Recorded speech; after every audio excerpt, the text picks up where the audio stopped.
Every place that the Latter-day Saints were initially organized drew backlash from neighbors who didn't like what they believed in. And that remains in creative tension with this uber patriotism that dominates modern Mormonism today.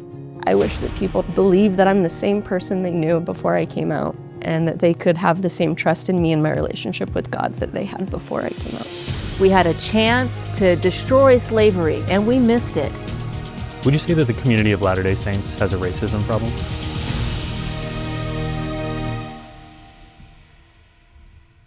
Salt Lake City is headquarters for one of America's most iconic religious communities, the Church of Jesus Christ of Latter-day Saints. Visiting this picturesque city, surrounded on all sides by majestic mountains, immediately gives me a sense of connection to something greater. It's no wonder that the church's earliest leaders saw Utah as a perfect spot to establish their community. In fact, that spirit is captured in the historic monument, appropriately called "This is the Place." As I stand here overlooking the valley, it's a motto I can easily understand. But this site also invites visitors to consider the story of struggle and sacrifice that led those weary pioneers to find their home here in Salt Lake. To understand this story, I'm meeting historian Benjamin Park, who has written extensively on the history of the LDS Church and its evolution from an embattled outsider community to a powerful institution synonymous with the state of Utah. What was it about the LDS belief system or way of life that felt so threatening to early Americans? A lot of religious denominations that were born during the early republic tested the boundaries of American belonging. Every place that the Latter-day Saints were initially organized drew backlash from neighbors who didn't like what they believed in, how they combined their resources together into communal living, or eventually their practice of polygamy. The first 2 decades of the LDS Church's existence was one forced migration after another. And that's how they ended up in Utah. That's how they ended up in Utah. And did the community then have the freedom that they were looking for? Were they free from persecution? For maybe 3 years. And then in the early 1850s, the LDS Church publicly announced what had been the worst kept secret up to that point, that they were practicing polygamy. And America set her sights on expanding further westward, at one point in 1857, resulting in what's known as the Utah War, where the federal government sent out 2,500 federal troops to quell what they called the Mormon insurrection in Utah. So in what ways has the notion of persecution shaped LDS identity? It would be impossible to overstate how much persecution shapes the way Latter-day Saints think about their community, their history, their heritage, and the place in the nation. And that remains, to this day, in creative tension with this uber patriotism that dominates modern Mormonism today. Some bright morning when this life is old, I'll fly away. So a Pioneer Trek is an opportunity for members of our church, usually the youth programs kind of are the ones that focus on it. It's a chance for them to experience what some of our ancestors have gone through. You have a chance to hear about the stories of where these people have gone, what they've done, the persecution that they faced. We are reenacting what happened to the Mormon pioneers in 1847 as they came from Illinois to Salt Lake City to build their own community here. Does it feel connective to you in some way, that it's coming alive, it's feeling present? It does. It really does, because it's hard to imagine the texture of the wood under your fingers or how the rocks on your shoes and that kind of stuff. And it's nice to be able to have the authenticity to add weight to the sacrifice and the testimony of what people did. I like that it's making real the story that is our people. Make it more our story than just our history. Only by going through experiences like this or seeking to understand other people's experiences of persecution or challenge are we really able to connect with them and truly understand where they're coming from as well, and be able to love them as our brothers and sisters, which they are. As the Latter-day Saints settled in the Salt Lake Valley, their presence here helped establish the state of Utah, which was added to the Union in 1896. But although Utah was incorporated into the United States, that didn't mean that the LDS community was accepted into broader American society. To learn more about this experience, I'm here at the Church History Library, meeting with scholars Paul Reeve and Alice Faulkner Birch. How were Latter-day Saints perceived by Americans during this period?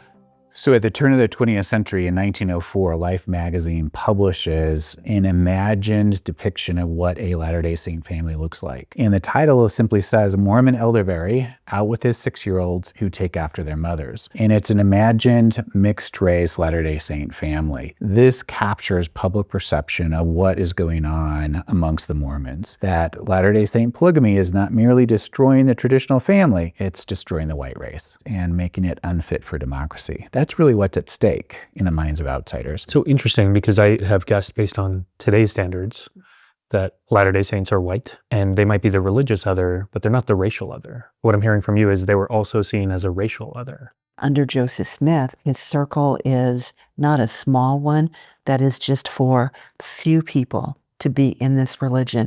It is for all people. That is something that attracted Black Americans, both free and enslaved, to the religion, that there was a place that accepted them. They didn't have to sit in the back. They didn't have to sit outside. They were part of. They were included. The story Alice and Paul are sharing of Latter-day Saints being a movement for racial integration is surprising, because if outsiders know anything about Latter-day Saints, it's that an infamous church policy restricted Black members from certain rituals, and Black men in particular, from holding positions of authority called the priesthood. What I didn't realize was how the origins of this policy have as much to do with American history as they do with theology. When they arrive in the Great Basin in July 1847, which was northern Mexico at the time, LDS pioneers, they have to decide for themselves what laws will govern the relationship between white enslavers and their Black enslaved. And that will produce tension because you have the majority of people who have come from northern states with anti-slavery sentiment. And yet you have a few enslavers who arrive in the territory with their enslaved who are claiming they have a right to own human beings as property. And that will force the community to grapple with the issue of slavery that is tearing the nation apart. Brigham Young is trying to appease both sides by striking a middle ground. You have one apostle and territorial legislator, a man by the name of Orson Pratt, who says that in introducing slavery into Utah Territory, it would be enough to cause the angels in heaven to blush, and really stakes out an anti-slavery position. So during this 1852 legislative debate between Pratt and Young, Brigham Young declares that if it has never been said before, I here and now state that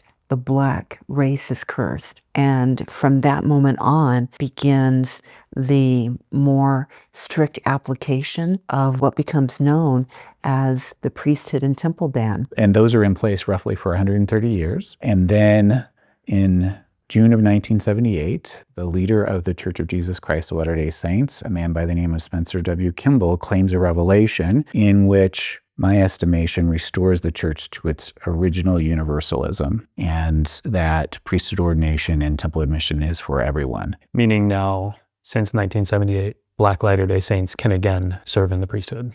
Correct. How does remembering and reckoning with its past help Latter-day Saints to find healing and progress in the future? I think that having our eyes wide open to understand, fully understand the past and accept it and feed it into what is now helps us to elevate our personal joy. And it's these stories that heal the community. Latter-day Saints participated in racism. They also experienced a soft form of it from outsiders. If we can openly confront the lessons of racism, take ownership for them, what better people to stand in places of empathy in the 21st century and lead out in abandoning attitudes and actions of prejudice?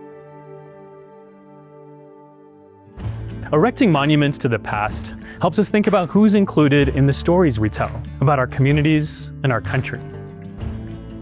But I also wanted to talk to Black Latter-day Saints about their lived experience, and how when it comes to matters of race, the answers aren't always black and white.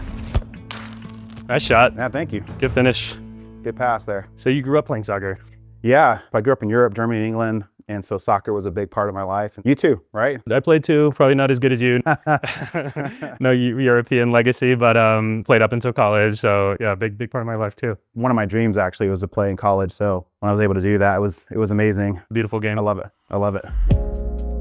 How did you experience being in the church as a racial minority? Serving a mission in Utah, I realized that part of my mission wasn't just about helping people to learn about the Church of Jesus Christ of Latter-day Saints, but was helping them to actually have engagements or familiarity with people who were from other ethnicities or cultures or Black. I had a ton of experiences that way where people just were so, wow, you're the first person, the Black person to speak from this pulpit, first Black person to be in their home. So part of my mission was helping people to say, hey, you know what? God's children are vast and there are a variety of them. So it's something that I knew was part of my responsibility, serving a mission here. It wasn't heavy, you weren't carrying it with you all the time? No, I wasn't carrying it all. I mean, people would ask questions, how can I belong to a church that didn't allow the Blacks to have the priesthood? For me, really what it was is like, hey, I felt like God told me that I needed to be a part of this. And so that's why I'm following. As clearly as I could say, it's like, yeah, it's like, I mean, you can tell him that he's not supposed to tell me that, but like, that's just, yeah, that's a personal experience that I can't deny, so.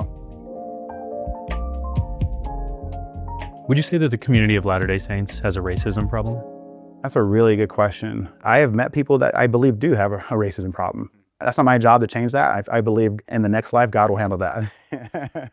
But I think as an institution, even leaders of our church, their communication about it has been really focused. It gives me a strong sense of like, hey, we're moving in the direction that we should be. And so I think there has to be more in that regard. You can talk about it from a pulpit at a general conference, but then it's a little bit different when you get into communities where people are doing and managing things in a way that aren't consistent with what's even being said there. What are some of the spaces that are being created to support Black members of the church? There are quite, I think, a few that we have, but there is one we're doing this afternoon that I'd love to invite you to. That'd be amazing. If I'm welcome, I'd love to. You are welcome. Anybody's welcome. So. Okay, should I change out of my soccer clothes? We definitely should. This is probably wouldn't be the most appropriate attire, but we should definitely get changed. All right. Get into our Sunday best. Yeah. All right, cool. Let's go get ready. Okay.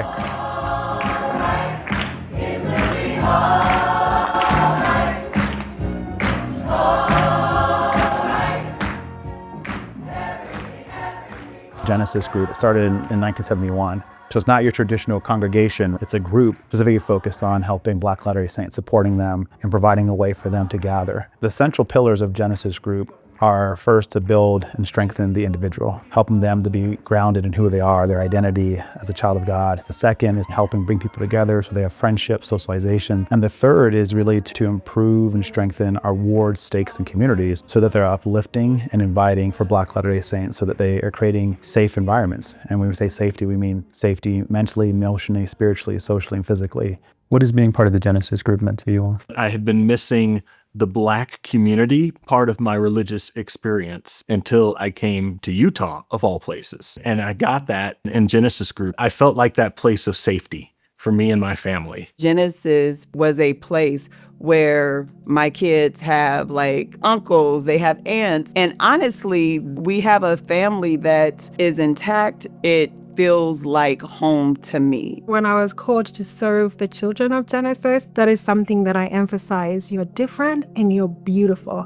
We don't have to be the same. We don't have to speak the same language, look the same. I want them to celebrate who they are. That's the other good thing about Genesis. The reason why we recruit, gather, attract so many different kinds of people is because if they have ever been othered, if they have been ostracized, if they have been pushed away, if they have been forgotten, if they have been neglected, they know that they come here and they are seen immediately. They see sisterhood, they see brotherhood, they see family. They are grateful that we exist because now somebody else gets them. What's your hope for the future as you try and push more understanding of what it means to be Black Latter-day Saints, person of color Latter-day Saint? My white brothers and sisters, my white leaders have to see me like they see their sisters and their brothers. They have to see me in that same light. It's beyond, let's be like Jesus and let's bypass all the hard stuff. It's, no, let's be like Jesus. Talk to Peter. Go raise Lazarus. Look out for your people. Reform police brutality. You know what I mean? Like, do the work that we need to do so that we can really change the world. We had Black people in the temple in 1830. Think about how we could have undone slavery. Think about how we could have kept families. How we could have kept them together. Because the work that we do now in our temples to try and find each other across the water, to remember each other and to see each other, call it whatever you want. But there's something powerful about being able to bring Black people back together. We had a chance to destroy slavery in so many ways, and we missed it. And so we should be anxiously engaged in good work now to overcompensate, right? For all the times that we haven't done it. It's the Church of Jesus Christ for a reason, because that's where we need to focus on. He is the ultimate example of love, of healing, of restoration, of repair. And if we stay connected to Christ ourselves and focus on that and love others as Christ loves us, then things will change and be better. I truly feel like as he's getting ready to make his triumphant return, the second coming, we were waiting. No, but that's you whack. Jesus is Like you said, you spent you 20 minutes and it's been 2,000 years. down the street. I'm down the street. The point of the mountain. Right, I'm on the way. Sharing these stories helps us see how history is overlapping and interconnected. But in recent years, the church's mix of theology and politics has again made national headlines. The LDS Church has been very public in its stance opposing same-sex marriage from a theological standpoint.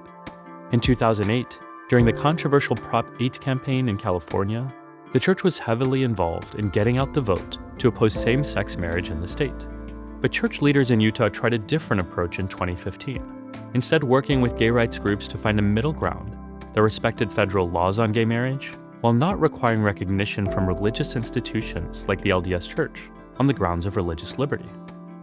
I'm interested to learn more about the impact of these policies on LGBTQ+ identifying church members.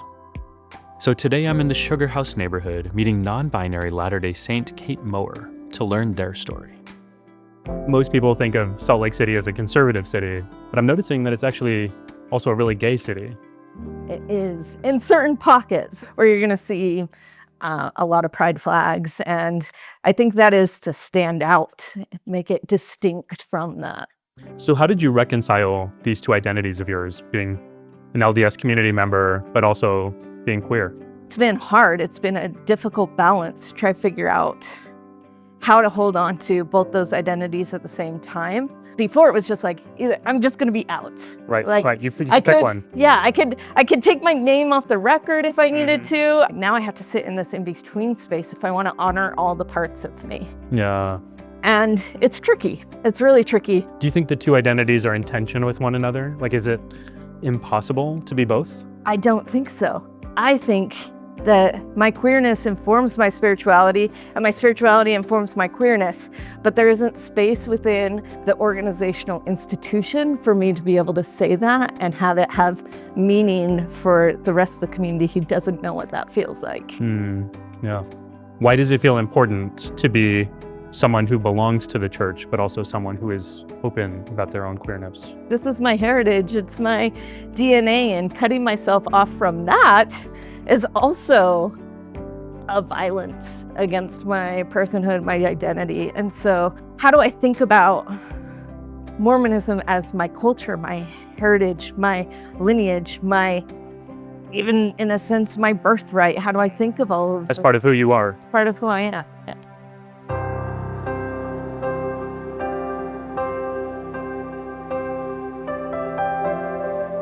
So what has the church's position been on LGBTQ rights? After World War II, BYU and church authorities pushed a lot for conversion therapy, and especially conversion therapy for gay men. But since the 2000s, activism, especially queer activism, has really pushed for more acceptance, not just within families, but within the smaller local communities in order for people to be able to even just exist in their local community without being excommunicated or kicked out.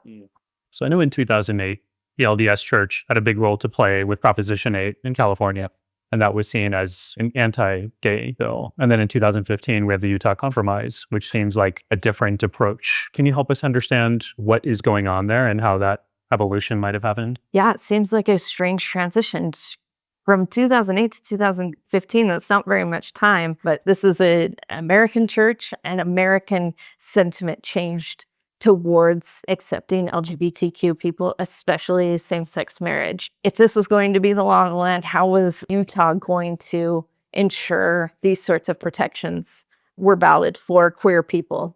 So the Mormon church was working directly with LGBTQ organizations to try to come up with protections for LGBTQ people. And have there been any other changes that have come to light over the past few years? In June 2015, in the United States, gay marriage, same-sex marriage becomes the law of the land. By November 2015, the church already had a policy in place of how people who were going to be in same-sex marriages that were now legal would be excommunicated. It lives in the queer memory as something really traumatic and violent towards us. In 2019, they get rid of the policy. They say, this was a mistake. But now there isn't an official policy of how to deal with same-sex marriage in particular. So if people enter into a same-sex marriage, the bishop or the stake president will now approach those people and have to ask them if they're obeying the law of chastity. Mm-hmm. So they're asking very specific, pointed questions about how you're living your life in your family and your house and your bedroom. And to me, it is an invasion of privacy. That shouldn't be a question that you're asking. So what do you see as the impact of some of these policies and positions and their evolution over time? It's changing so rapidly. It's very hard to keep up as a transgender member. You're constantly negotiating your space. The only thing I can do is be genuine to myself, be genuine to my own identity, be genuine to how I communicate with the divine and God and all of those things, because I don't know if in 8 months the policy is going to change. The only thing that I have to remain true to who I am. When it comes to queerness, what is your hope for the Latter-day Saints community going forward? That we have full membership and full participation. That we get to sit with our partners and we have full acceptance, that we get to participate. That's my true hope. Talking with Kate has given me a new perspective on the challenges facing LGBTQ+ Latter-day Saints, who are trying to find cohesion in their spiritual lives and queer identities. To see more of this effort in action, I'm visiting with Ben Shalati, an educator and therapist who's creating spaces for queer Latter-day Saints to find supportive, affirming community. Tell me about this gathering that you host. Yeah, so it's a monthly event I host at my house for LGBTQ Latter-day Saints and people who love them. Most people who come are LGBTQ themselves. Parents come, friends and allies come. A lot of us feel like we're too gay for the church and we're too churchy for the gays. It's like, where do we fit in? And so in this place, we can just be all of ourselves. We can be our religious selves. We can be this LGBTQ part of ourselves. And we don't have to choose between communities. We can just be our full selves. My family has been a member of the Church of Jesus Christ for generations, but I would say that I'm the gay pioneer of the church in my family, and that makes me feel happy, proud about it. I feel so fulfilled in my community, my religious community, and I feel like I'm coming so close to God through it. But I also know that the moment I marry a man, I will be disfellowshipped. I can't serve in the church. I can't give a prayer. I can't give a blessing. Everything that I do that makes my experience so rich right now and so beautiful is going to be revoked and going to be taken away. And that is more painful than can be expressed. I feel so close to God. And I love God so much, and I feel that reciprocated often in my life from day to day. That's why I come to church, is to learn how to grow closer to God. I wish that people trusted that I'm not living my life half-heartedly, that they believe that I'm the same person they knew before I came out, and that they could have the same trust in me and my relationship with God that they had before I came out. Now that I'm showing up more fully as myself, I feel actually more belonging, because the people at church welcome me, they love me, they see me full of joy and full of light. For me, I've come to terms with myself of knowing this is what happiness means to me. This is my choice, and good or bad, I'm gonna present in front of Christ and defend my decisions, and I know he'll have questions for me, but I'll also have questions for him, because there are a lot of things that don't make sense. At the very core, the Church of Jesus Christ of Latter-day Saints is about families. And for a long time, I think we thought, oh, this person's leaving our family, or they're doing something to damage our family. And now the idea is, people are like, wait, this is part of our family. We need these voices, people who will stay, even though it's so hard. that is true discipleship. That's true religion. That's true. These are true lovers of God. And until we can figure this out, we're just not doing it right. As someone who's lived on the margins of American society, both as a religious minority and the son of immigrants, there's a part of me that understands the Latter-day Saint experience of feeling like an outsider. But being here in Salt Lake City has exposed me to so many more layers of complexity within LDS culture.